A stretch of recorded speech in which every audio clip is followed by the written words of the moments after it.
Good morning guys, स्वागत आहे mini ब्लॉगमध्ये. तर आमच्या घरी ना आज ननंदबाईंच्या बड्डे निमित्त आहे ना साईबाबा मंदिरातला प्रसादाचा योग आलेला आहे.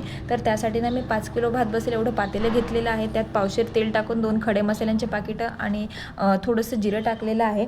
तेही छान परतून घेतलेलं आहे. ते परतेपर्यंत ना उभा चिरलेला कांदा आणि कढीपत्ता मी त्यात ॲड केलेला आहे. तेही छान परतून घेतलं. तेवढ्यात ना मी त्यात अद्रक लसणाची पेस्ट ॲड केलेली आहे. तीही छान परतून घेतली.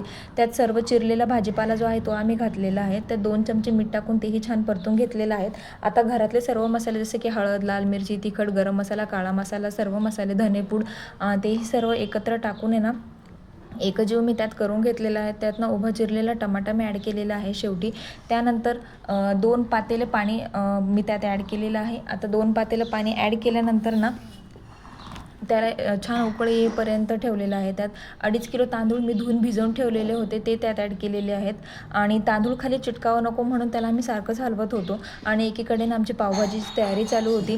तर बघा, झालेला आहे मसाले भात तयार. कसा वाटला मला व्हिडिओमध्ये कमेंट करून नक्की सांगा. चला भेट